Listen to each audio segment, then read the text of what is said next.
Hey guys, welcome back to another episode of A Shot at Bliss. This is Yadi. And I'm Melly. And today's episode is relationships, expectations, vulnerabilities. Oh my! All right, so this is the first episode where we will be officially introducing our significant others. Well, they're not here on set with us right now. Eventually they will be. But I feel like we talk a lot about them and we bring them up all the time. Like, you guys know them, but we really haven't introduced them. Yeah. So we'll be introducing our significant others and talking a little bit about our relationship, how we met, and how long we've been together, and all the expectations and all the vulnerabilities that come with in every stage of our relationship. And actually, me and Yadi have pretty similar time periods, but very different relationship stages. Yep. So we've both been with our couple for 10 years. Yeah, for 10 years. That's a long time for us because, I mean, we're only 26. Yeah, we've been with them for a decade. Yep. That's crazy. Yeah. So it's been a wonderful 10 years. Of course, we're still with them. So that does or a else lot. we wouldn't be. So with my boyfriend, I've been with him for 10 years since junior year in high school. And we've been through, we pretty much grew up together because we've been through, grew up together once we got together because I didn't know him before that. But once meeting him, we were in the same school. And then we went to college together, and then we went to university. We went to the same university, but we didn't go at the same time. And then we still always lived in the same city. So it was kind of like we were always close by. Right, yeah. And going through similar life stages, I guess. Yeah. Mm-hmm. That's nice. That's very different, from me. I've known my husband for, a little over 13 years. We went to the same middle school. We were actually dating for a little bit in 8th grade, if you can even consider that dating. And then we went to different high schools. So we obviously broke up. And then, we found each other at a party again when we were 16. And we started talking again and we got together. And we've been together since. So we went to different high schools. We went to different colleges at some point. And then we had babies. We married, we had babies, and now we are, living that adult life. We're adulting hardcore. That's what we are. So as you guys can see, we've been together for a long time. Yet both of us have, different journey. Yeah, different journeys. We're both on different journeys, which is the cool thing, right, about this episode, because you guys will be able to hear two different sides, I guess, and our timelines are a little different, right? Like we went through things at different times. So your relationship had a lot of changes. Mm-hmm. And my relationship was more stagnant, where we were always together, but we were going through life, like the same kind of life, and it was just kind of like finding ourselves, but was still being together. And I feel like at some point our relationship got to that point where it's kind of like you get too comfortable with each other, and then you stop being like, it's no longer like in the beginning where it's like all rainbows and butterflies. Yeah. So in the beginning it was like all rainbows and butterflies. And then it's also young love, Mm-hmm.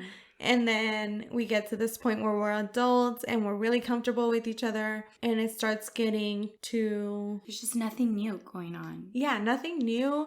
And then you kind of like no longer try to like... You don't really put effort into the relationship. Yeah, you no longer put effort into the relationship because you have that person. Mm-hmm. And they feel the same way towards you. So then we had to get through that. And then also like all of those big like life decisions that you have to make and all the stresses that are put on through life that we also had to go through. And mainly it was like once graduating college, like when you're trying to decide what are you going to do for the rest of your life. We both had our moments, but it's been at different times. Mm-hmm. Mm-hmm. Okay. But have you guys always decided to, has your individual choice and his individual choice have they always been similar? They've been similar. I just feel like the only difference would be the timeline. My timeline's a lot faster than his timeline. Got it. And I think it's very common, for a woman's timeline to just, be more sped up. Yeah. Yeah. It is definitely like that for us. Mm-hmm. Yeah. So for me, I feel like we never gave our relationship time to just be stagnant. We really just kind of you guys dove right into it. We dove right into it, and so 4 years into our relationship, we had our daughter, and then 5 years into our relationship, we got married. 6 years into the relationship, we had our son, and now we're having our third baby. Yeah, we just kind of dove in. Our relationship hasn't been everything but stagnant. There's definitely been ups and downs, challenges that come with, just being young parents and being married so young and living together so young. Like if you guys have a husband or a wife and you guys have been, doing this whole marriage thing or parenting for a long time, or not a long time, but like since a very young age, you guys know what the ups and downs are about. So we've had a lot of challenges that we had to overcome. Whether you ever hit a point in your relationship where you guys were stagnant, like Melis, or you have never felt stagnant in your relationship, there's always been, highs and lows and just, all this going on. It's definitely possible to grow apart in either relationship, right? For us, we both feel like we grew together with our partner because we've been with them for so long. Yeah. We were just kids, teens when we got together, but it's definitely possible to still grow apart as you guys are growing together. Yeah, it takes a lot of effort for you to grow together. You can easily give up and grow apart. I can see that happening. But I feel like, at least in my relationship, I worked hard to make sure we reconnected and sparked. You know what I mean? Yeah, rekindle that love or that. But you kind of learn how to, for me, it was like I had to learn how to do it in a mature way now. Because before it was young love, and now it was more like, okay, we're for real now, Yeah. No, yeah, that makes sense. Well, I think it's like that for all of us, There comes a point in time where you're no longer a child, so you have to stop acting like a child or like a teenager, and you have to stop your own expectations and think as an adult to where you can't expect anything from anyone. All you have control of is yourself, and it's important for you to communicate that with your significant other if, you want to continue growing with that person. If you no longer have the desire to be with that person, it's as easy as, no longer communicating, just going your separate ways because that's what you want, and he's not offering or she's not offering you what you expect from them, right?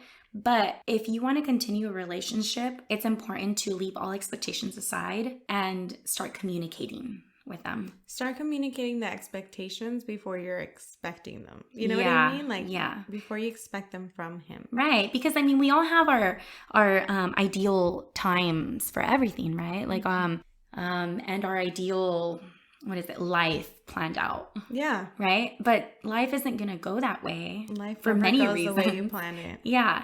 And especially when it involves someone else. So it's no longer you, it's your partner. Yeah. And sometimes it's not even just your partner, it's your kids, that are in the picture now. Multiple lives, coming together. Yeah. So when it's no longer you, it's, you're looking at the relationship as a whole.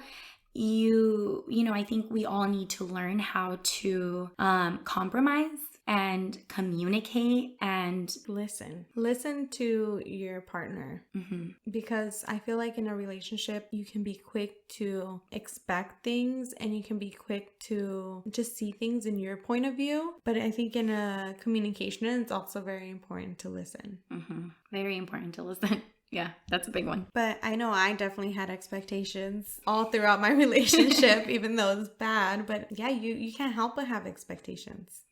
I mean, it's natural for someone to want something and just expect that from the other person, right? Yeah, but I guess those expectations are better if they're communicated. You can't expect something from someone who doesn't even know what you're expecting. Yeah, like they're not mind readers. Yeah. They don't know what you want. And maybe what they want is different than what you want, you know? And then what you want throughout life, what you want, it tends to change too. Right. So that was another bump in the road, I remember. Really? Yeah, because your personality changes. As you grow, you start growing into a different person and you start seeing things differently. And then, so if you don't coincide with certain things, it can be difficult.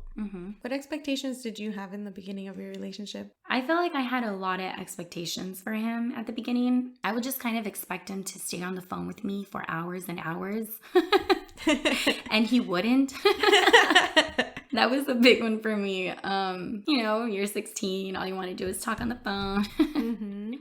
So I kind of just expected him to do that with me. And my husband has always been super, super chill. He listens. He's a great listener, but I'm the talker. So sometimes I would just want him to talk a little bit more, but maybe it's not even that he didn't want to talk. It's just I talked way too much. And didn't even let him talk. Yeah. You didn't even let him think. Maybe that was it, right? Darn it. I was blaming it on him this whole time. It's just me. Yeah, but that happens a lot in relationships too. You tend to put stuff on the relationship when it's really just you. Yeah. So that's definitely one of the biggest expectations that I had for him in like our earlier stages. How about you, Mali? For me, I feel like I had really strict parents. So I only had like a few times when I could actually hang out with him. And those few times I expected him to be available like all the time, And it was like random times too. Yeah. Like you never gave him a heads up. Yeah, I know. Yeah, so it was just like that. And normally he was really good because back then, we didn't work and it was like we were pretty much free all the time. So it worked out. But I actually feel like in the beginning of the relationship, I didn't have any expectations. Okay. Yeah, I was the opposite because I had learned from I had heard from my sister, you never know if a relationship's gonna be for the long run. So I would keep that mentality and I would just be basically not expecting anything from him. I was like, oh, if it works, it works. If it doesn't, it doesn't, Yeah. And I tended to keep him a little, basically like in a bubble just for me. Yeah. Okay. But then that backfired. Yeah. Doesn't it always? Yeah. So in the beginning, also because my family is really strict, but in the beginning I would never have him come over to the house. I would never really take pictures with him. I would never post anything like that. For the same reason that I just was I don't know if this is going to last. So, but I don't even want to put it out there. Not that I was going into the relationship not wanting it to last, but I was just guarding myself that way. And so I kept him away from the family and only with friends. And then we hit our middle of our relationship and now we're in our 20s or something. Yeah, so it was around 20 when all of a sudden I'm okay, this is getting serious. He should probably be starting to come around to the family, And he was no longer used to that. So it was kind of I expected him to want to be a part of the family, and we had been together for so long now where he should want to, or he should get along with them super quick and all this stuff, but he hadn't been coming around. So it was kind of hard for him and he wasn't used to it. So it was a struggle. Yeah. He was just so comfortable, with the way our relationship had been. With just, it being you and him. They didn't have to deal with parents, with dad. Exactly. With siblings. No, but in your 20s, you were going through something different. What were your expectations when you hit 20, the middle of your relationship? Yeah. Well, when I hit 20, I was pregnant with my daughter. So I definitely expected a lot from him. So my husband and I are the same age. We're 2 months apart. So keep that in mind, I'm a strong believer that women just, woman's brain mentality develops a lot faster than a man a man's does. So me being 20, being pregnant with our baby and like physically going through it, I was just feeling all the changes that were going to come. And I was just thinking about the future, about the baby, about everything. And him not physically going through the pregnancy with me, just, he wasn't physically pregnant. He just didn't assimilate it, right? Like to him, it was just like, oh, her belly's growing. There's our baby in there, but that's it. So I know I felt like I was putting a lot of pressure on him that things needed to change and they needed to change fast. Because you were thinking way ahead. Yeah. And to him, I think it just kind of scared him off a little for a while.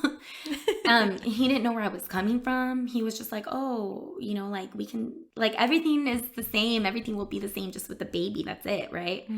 Yeah, that's I think when I started expecting a lot from him. And I would get easily upset when things, weren't going my way, or when he just didn't like, or when I wouldn't feel him like on the same page, right? Because sometimes you can be talking to somebody or, to your partner, but they're just not mentally there. Like they're physically there talking with you, but they're not like engaged.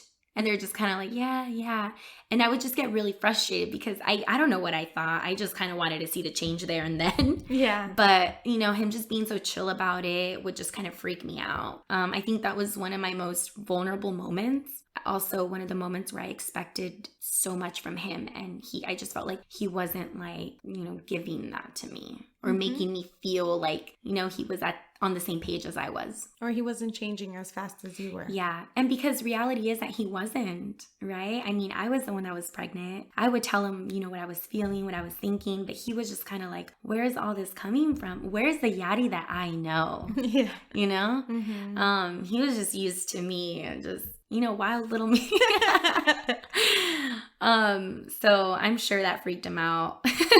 And we talk about it and we're just kind of like, whoa. I mean, when we talk about it, we feel like we're talking about two different people. Wow. We were so young. You can change so much. Yeah. So much. But yeah, that was definitely one of my most vulnerable moments. And also my most expecting moments. How do you even say that? What do you mean expecting? A moment that I expected the most from him. Oh. What about now? Do you still feel like you have expectations?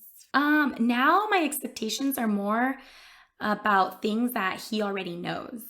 Something that I expect him to already know because he already knows it. So I just expect him to just do it kind of thing. Like, I don't know. Like if I'm over here, recording and I left some dishes in the sink, like I expect him to wash them because he's chilling at home and I'm actually doing something, right? Yeah. I expect him to do it because it's something that he would expect me to do if it was the other way around. Yeah. Yeah. So, expectations that we already know we should do, we just kind of expect it to be done kind of thing. Yeah. Not like before where they just kind of don't know, they're kind of blindsided. Wait, why is she freaking out? Why does she want this?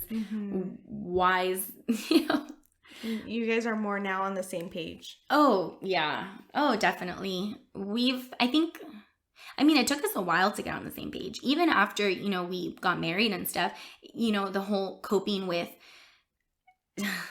that was hard. Coping with just living with someone else, and the way they even joining like your two lives, right? Yeah. Because even the way they watch television is different from the way you watch television. Like I stated previously in the other episode, I lay on my couch to watch television. He sits, so he doesn't like when I lay on it because it doesn't leave room for him to sit. So, little things like that where we had to learn how to cope and compromise. So what did you guys do? Just get rid of the couch? We just got a bigger couch. Or he compromised with me being like laying on the couch and letting me put my legs on top of him. Instead of pushing him all the way over, Yeah. Sometimes I would even put my feet, like dig them under his. Oh my god! And he'd just be like, "Why are you doing that?" But yeah, so now it's just more of things that we know we should be doing. What about his expectations? Because I know we bring expectations, but they also bring expectations. Mm-hmm. Your partner brings their own expectations depending on how they grew up, right? Mm-hmm. Oh, yeah. That has a lot to do with it. I mean, you grow up in a certain home, dynamic, and that's what you see all your life.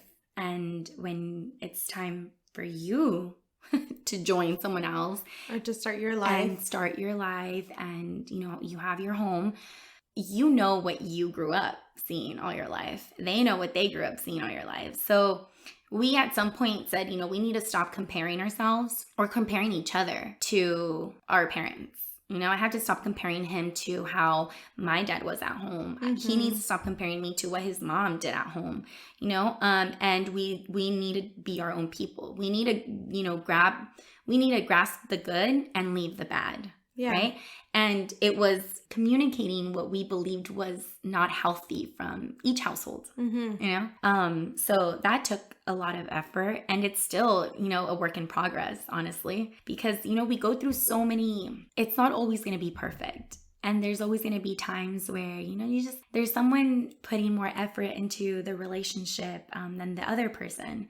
So, there's days or even weeks where, I'm feeling a little out of it. And, he just kind of steps up naturally at this point, and he does more for us. And, he's just kind of there, sustaining us. And then there's times where, he kind of falls, he feels out of whack, or he's going through whatever. And I'm, holding us down. And, and it happens in, I believe, every relationship. What do you think his expectations were, maybe not so much now, right? But more in like your beginning of your relationship when you first got married?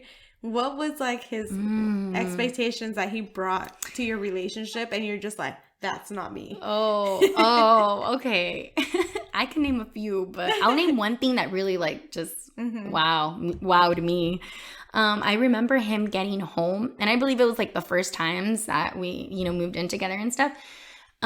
He would come home and he would just sit down on the couch. Like, he wouldn't even come and give me a kiss or anything. So he would come home and he would be like, hey, babe, he would sit down. He would turn on the television, and that's what he did. And he would just be like, hey, babe, I'm hungry. What is there to eat? And so, like, I would, whip up something. He expected me to take it to him, like on the couch so he could eat while he's watching television. And to me, it was like, oh, you never seen that it's here before. On the table. Like, it's on the table. We're going to eat dinner as a family kind of thing, And he's just like, oh, okay. So it was like having to train him, we're having dinner on the table, as a family. We don't need the television on. But yeah, to me, that was so mind-blowing, because I thought that it was just natural, or it was just a given that we eat on the table as a family. Yeah. But not every family is the same. No. So that was really mind-blowing. Oh, my boyfriend recently told me his expectation, because, we're getting into the part of the relationship when you're thinking about marriage, and like what's next and stuff. And he told me, because he grew up in a household where his parents worked a lot. His mom had like 2 jobs, was never really with the family, and he's like, I don't want that for my kid. So he was already coming into a relationship expecting that I was going to be a stay-at-home mom. No way. But hey, you know what? A lot of women have a problem with that. What do you mean? A problem with being a stay-at-home mom? Yeah. Or you're like, duh. Well, yeah, that's where I'm going at. Like, I never growing up, I never said I was going to be a stay-at-home mom. Like, it was just crazy to me to think that he was like, okay, yeah, once we get married and we have kids, you're going to be a stay-at-home mom. And without even talking to me, like, without even thinking like, oh, do you even want to be a stay-at-home mom? Like, I had other plans. Like, I had a career goals and stuff. And I thought it was just crazy how he just like assumed, you know? Yeah. When it's like somebody else's life, like you don't know. Yeah. And it's just like they kind of do it without thinking, or they say it without thinking. Yeah. Right? It's just, it comes natural for them, which naturally it comes naturally out of anyone, right? Because we're just we're speaking and we're acting in the way that we know, right? Yeah. But that's really funny. Yeah. You're like, what about what I want? Yeah, I was like, wait, I never said I was going to do that. So the question here, Melly, is, are you going to do that? I don't think so. I don't think I can ever be a full like stay-at-home mom. I grew up with like a really hardworking mom, but she would always have time for me. So she would like purposely schedule her schedule so that it would be like with school, you know?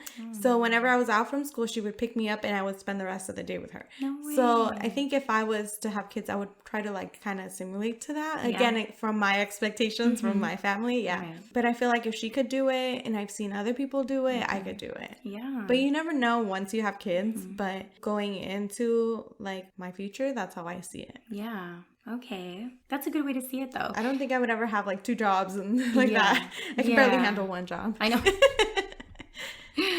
But that's a good way. I feel like that would still work for you guys. Because it's not like your kids will be missing out on you, right? Maybe he's talking about the earlier years, though. When the kids aren't in school yet. Yeah, maybe. As well. But I feel like a little time apart with younger kids is good too. Yeah, maybe. I'm not sure. I mean, it just really depends on how, once you have your kids, you'll know. Yeah, exactly. Once you have your kids, you'll know, by instinct, you'll know, what works best for you and your child and your family. We want to take a minute to tell you a little bit about our podcast journey. We have been loving doing these podcasts for you guys. And honestly, we don't think we would have been loving it this much if it wouldn't have been made this easy for us. So if it has ever crossed your mind to start a podcast, we want to tell you, go for it. And do it with Buzzsprout. We did lots of research and watched videos and read many reviews, and nothing compared to Buzzsprout. Buzzsprout has made it so easy to launch, promote, and track our podcast. Everything on the website is as easy as one click of a button. From uploading your first episode to getting your podcast on all the major podcast platforms like Apple Podcasts, Spotify, Google Podcasts, and many more. But tracking the podcast progress has definitely been our favorite feature on the Buzzsprout website, as it breaks it down into top apps, top episodes, and what part of the world people are listening in, all with the exact numbers. So follow the link in the description to let Buzzsprout know that we sent you, and to give you a $20 Amazon gift card if you sign up for a paid plan, all while helping support our show. Join us in the podcasting world made easy with Buzzsprout. Well, I mentioned one of my most vulnerable moments was when, I was young and expecting. Yeah. But what about you, Melly? What's one vulnerability that you've encountered in your relationship? Yeah, I was super sheltered with my relationship. So yeah, I would try to be cautious with my relationship in case it ever didn't work out, And it wasn't until recently that I guess I showed my emotions.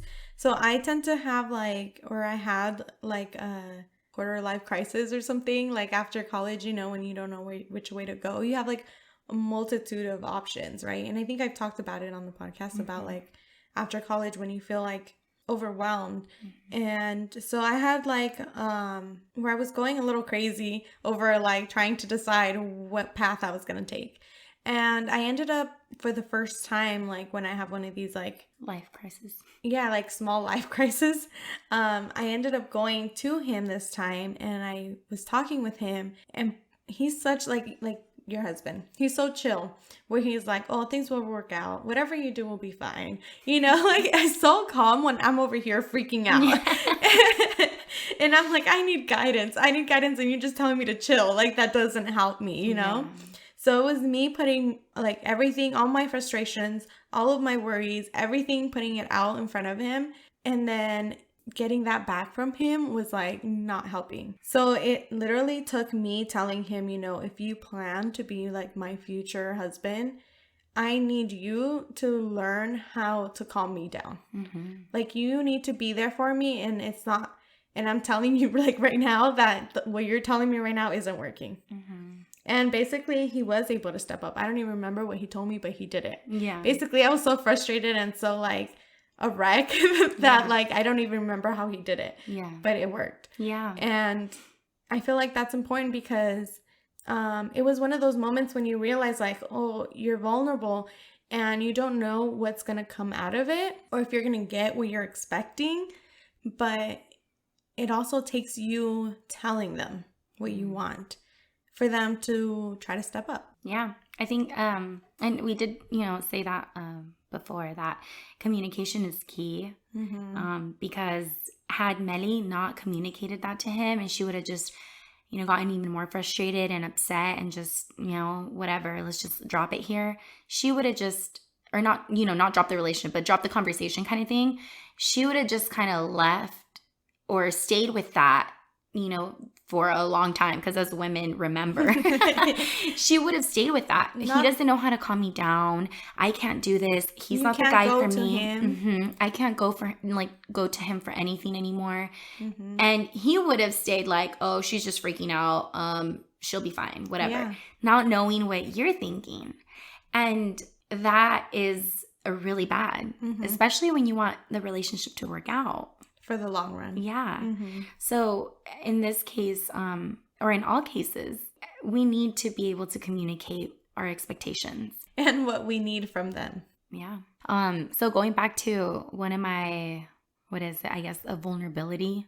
Yeah. Of my earlier stages, I always felt like I was too needy for my husband, back then boyfriend, because I always kind of expected for him to know, what was going through my mind, what he needed to do, how he should act with me, how I expected him to act with me.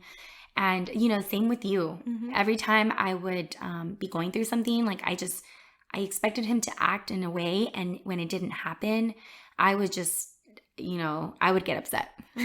Instead of communicating it to him, instead of being more vulnerable and letting him know, hey, babe, that's not what I need, I'll just be like, wow, like, what, forget you. Yeah.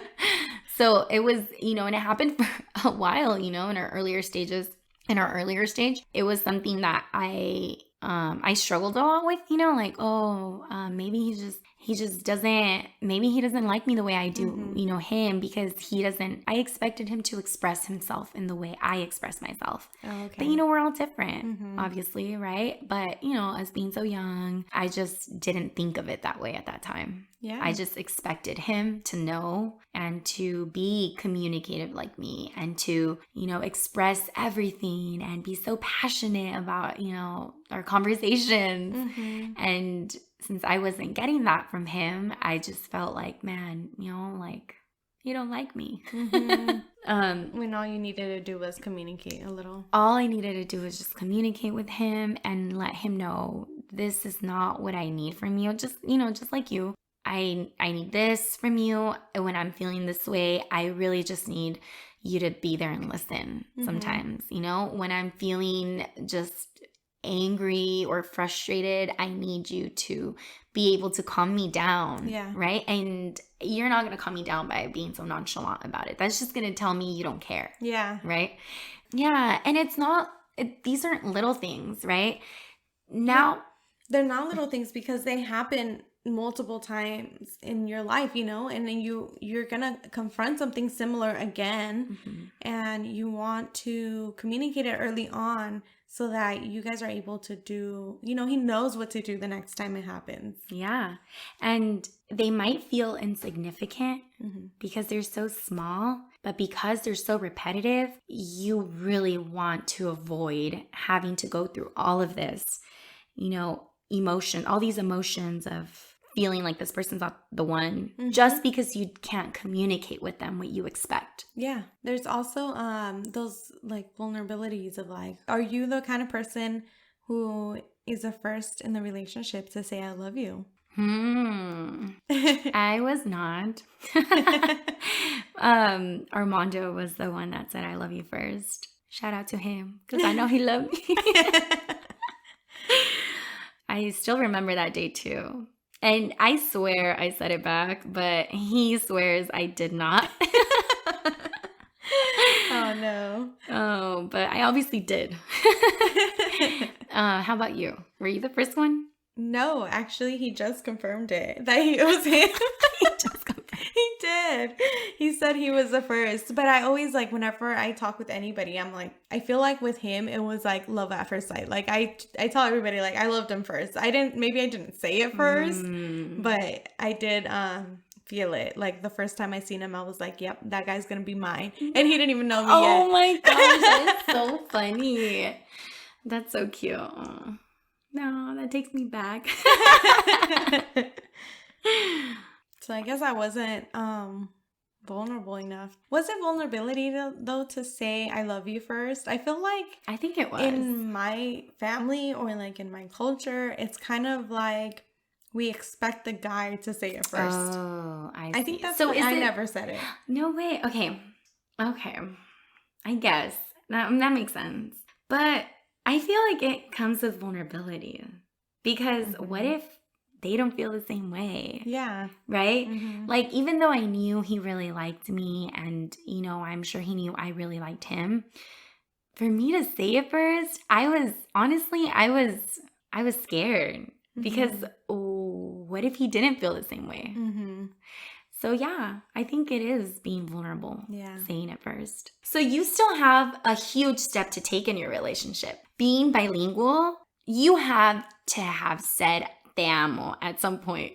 And if you haven't, you still have to do that. I know, right? Actually, You're still that's not. So I think you're right though, because I can't even like say it right now. Like, it's just crazy to me. I love you in Spanish. It's just like too much love. Like, it's just crazy level of love. It's like the top of the top. It's over I love you. Like, I don't know. It's just weird.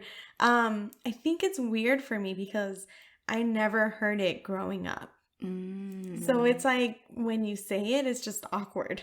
And so I never say it. I never told him in Spanish that I love him. And he never tells me either. It's just like, I can't even say it. That's so, you're like, nope, sorry. It just doesn't come out. That is so funny. That is crazy. Well, we don't say it to each other like that, like on a regular basis, but we have said it and we do say it. But I get where you're coming from, because it is weird. And when we do say it to each other, it's like, like awkward. I even make a like funny face when I tell him, and like he knows like I'm playing around. I'm not playing around about actually loving him, but I'll be like the saying it. Yeah, but the saying it part, he looks at me and we're like, oh my God, right? We kind of cringe a little. And then you kind of feel those butterflies again. Yeah. Because it's, like you say, a whole other level. I don't know why. Why is it that we consider I love you in Spanish more... It's just love. It sounds so committed. It does. It sounds so serious. Yeah. Not like I love you isn't serious, guys. Don't throw that word out like it's nothing. Yeah. But in Spanish, it just sounds super, super duper serious. Yeah. And people usually say like te quiero. Yeah. Right? Which means I like you. Well, that's what it translates to. Yeah. So you hear more te quiero than like te amo. Like it's just crazy. And te quiero is already a really strong feeling in Spanish. Like for someone to say, like a random person to say te quiero, it's like, oh, what? Yeah. He loves exactly. me. So when you go and say te amo, it's just like, whoa. Like I'll die for you kind of thing. Yeah. Like, I can't tell that to a person. I'm going to try it, though. I'm going to challenge myself, because you need to grow, Yeah, girl, you better record this. I'm going to challenge myself to tell him the next time I see him. Just open the door and be like, te amo. With a flower. Hella dramatic. That is funny. So vulnerability can come in a lot of different shapes and forms. It can be, you being vulnerable to, saying your first I love you, to finally feeling comfortable at some point when you're having sex. Or eating in front of them. Eating in front of them. Yeah. Yeah. I've heard that a lot, where they don't eat like on their first dates, or they don't eat like even into the relationship. They don't eat in front of them, or they don't eat messy things like ribs. Because they don't want to, seem messy in front of their significant other. They don't want to seem all savage. I find that amazingly crazy. Yeah. Because that's just a part of me. Like, if he doesn't like the way I eat and how much I can eat, then he's not the person for me. Yeah. Yeah. Eating is like a natural part of your day, Yeah. It's crazy. And Armando found it cute the first time I ate like a rib. No, it wasn't a rib. It was actually Jack in the Box. And it wasn't even that messy, but it kind of turned out to be messy because it was like the sauce from my taco was dripping and like the ranch was dripping. So he was like, oh my God, girl. Like kind of like, wow, like she's eating in front of me, right? Yeah. Oh, that's cute. So he wasn't even used to that either. No, see, I guess not. Yeah. So, hey, you girls who, if you're one of those who's, shy to eat in front of your loved one, or if you just haven't done so yet, gotten messy around them, they might kind of take that as cool. Yeah. Or cute. I'm sure they will not. Maybe practice it in the mirror eating so you can look cute while you eat. No, don't do that. Just eat. If they love you, and they'll stick through it. Or maybe it's not eating. Maybe it's like the first time you fart in front of him. That's embarrassing at first. Yeah, I feel like it's always embarrassing. Yeah, it right? was. Uh-huh. But it was? Tell me your experience. Well, it was at the beach, and I thought he wouldn't be able to hear it, but he heard it. So it was supposed to be a silent fart, and it came out a little louder than it should. I felt like the seagull might cover up the noise. That is so funny. And what did he say? Nothing. He was super cute about it. I don't know. He just was like, oh. Oopsie. Yeah. He did a poopsie. He was like, oopsie, he did a poopsie. Yeah, except it wasn't a poopsie, okay? Oh, man. What about you? When was the first time you farted in front of him? Girl, I do not remember, honestly. But it wasn't, I don't really want to get this wrong. I want to say it was like maybe 2 years into the relationship. And I don't remember how it went down either.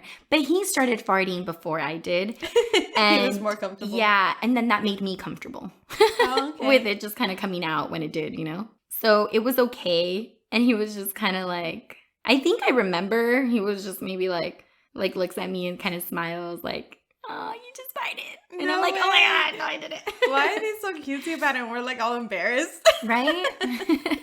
But it really takes just the first time to do it. I know. After that, it's just like whatever. Yeah, kind of. I think I was still like kind of embarrassed like a few times after that. I mean, if the ocean and the seagull doesn't cover it up, I was like, well, whatever now. So when is it that you show your true colors or your true self?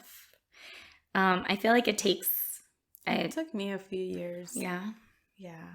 Probably like during college time. But it was just like, even though we had been together for a while, the relationship still felt new because it was just like young, like not serious love in the beginning. And then when we first started getting serious, then it felt like we were just starting. Mm. So how many years into the relationship, or how far along were you guys into your relationship when you guys said I love you? Oh, that was right away. Oh, okay. Yeah, that was like within the same year for sure. Oh, okay. Yeah. What about having kids? Did that bring new vulnerabilities? Oh, girl, yes. I feel like my first real moment of vulnerability was when I was pregnant, having, going through the whole birth, and after that, like a few months after that, just so many emotions, and so much goes on with you, your body, everything.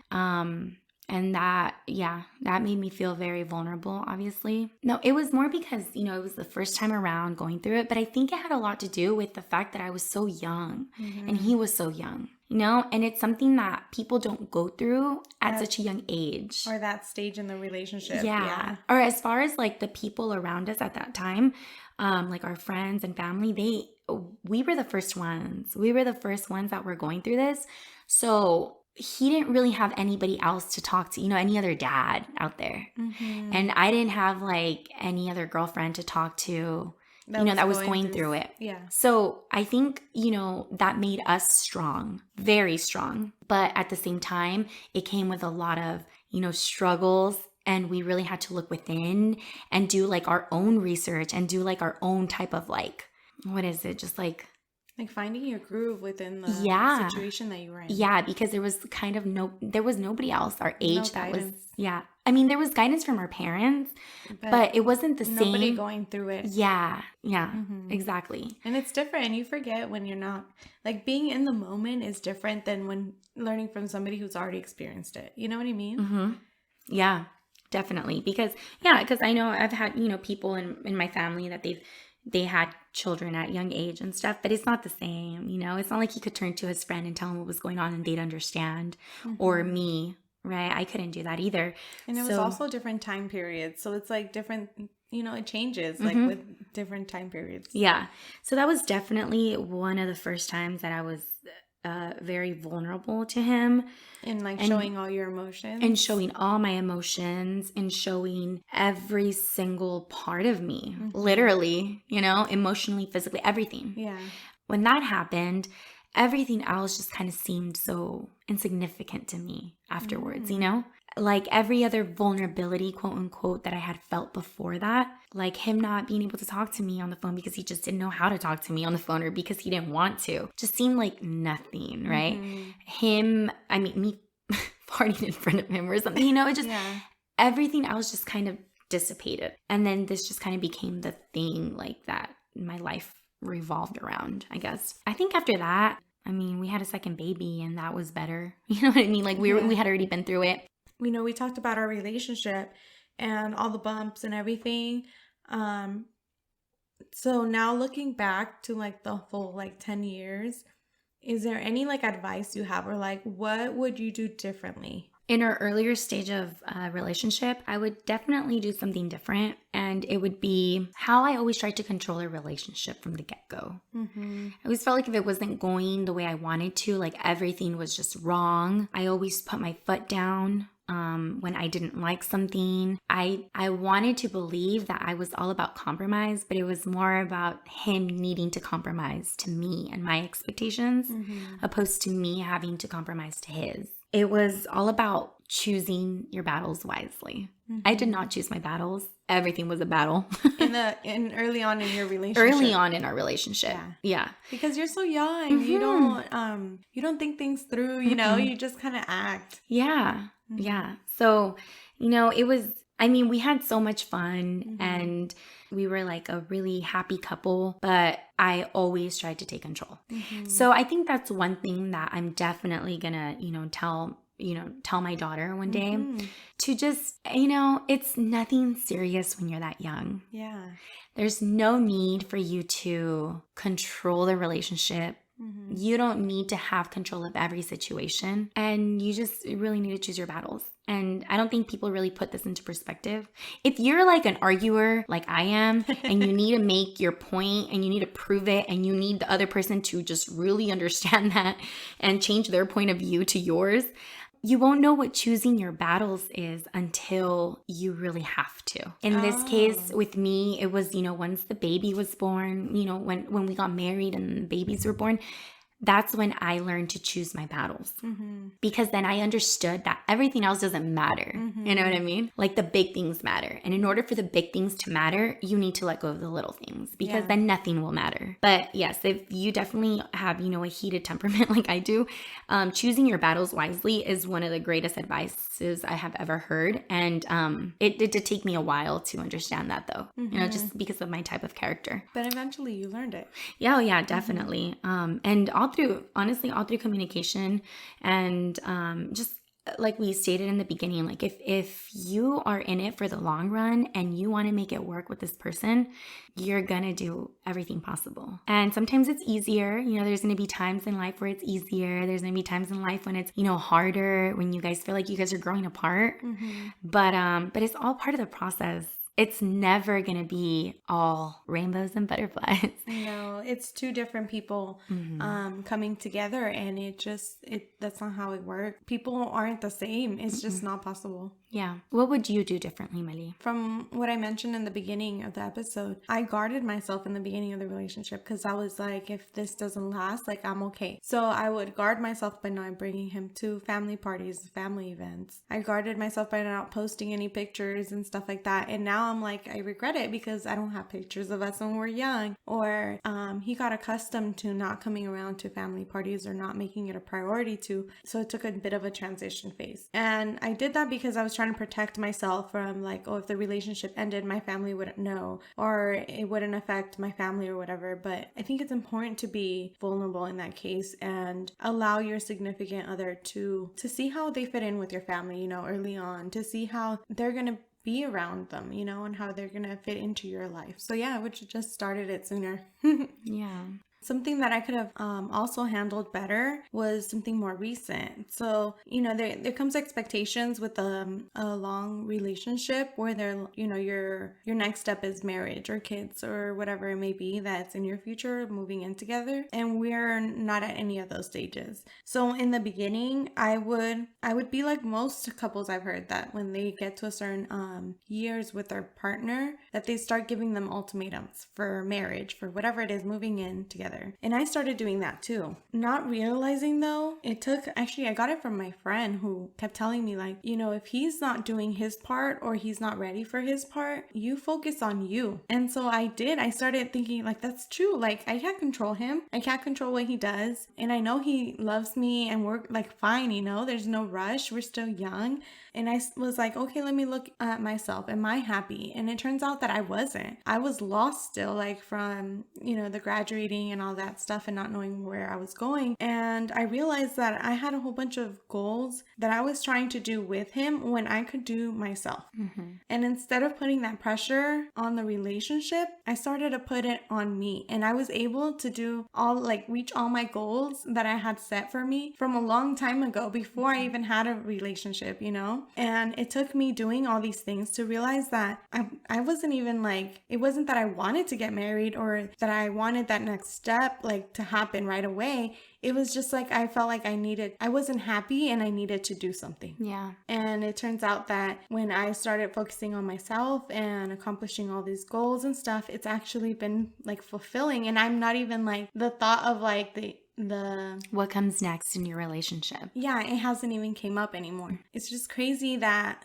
sometimes pressures that you put into a relationship can be coming from a different side, you know, like it has nothing to do with the relationship. Mm-hmm. Like maybe you have to look within yourself. Mm-hmm. That's a really good way to see it. I hear a lot nowadays, or maybe not nowadays, maybe all the time, you know, it has always happened. But now that we are, you know, in our late 20s and, you know, our friends and family members that we grew up with are probably going, you know, through the same thing. You know, I started hearing a lot about ultimatums and if this person, you know, they don't put a ring on it, you know, kind of thing, that they're just gonna break up with them. Yeah. And I mean, there's so much more to it than just that, you know, and I believe that what you said is so very true. All the pressure that they're putting on their significant other and on their relationship derives from somewhere derives from something completely so much different. More, deep within you. And so maybe taking a look at yourself and seeing what you can improve in your life or what you can do to meet your next goal or to achieve whatever you've been wanting to achieve. Or if you improve yourself so that when you are ready to take that next step in the relationship, you come more prepared. Yeah. So that is a really good advice, ladies and men. So we bombarded you with a lot of relationship stuff that happened to us. We've just been at this. We've been going at this for so long. There's just so much to talk about. Yeah. We tried to condense it a little for you guys. But there you guys have it. Relationships, expectations, vulnerabilities, and all that fun stuff. We hope that you guys can relate to one of us. If you know you do, drop us a comment on our Instagram, on our YouTube if you watch us through YouTube. And we'd love to hear from you guys. And we'll definitely respond and we can chit chat. Yeah, so don't forget to like and subscribe, guys. And we'll catch you on the next one. Bliss out, guys. Bliss out.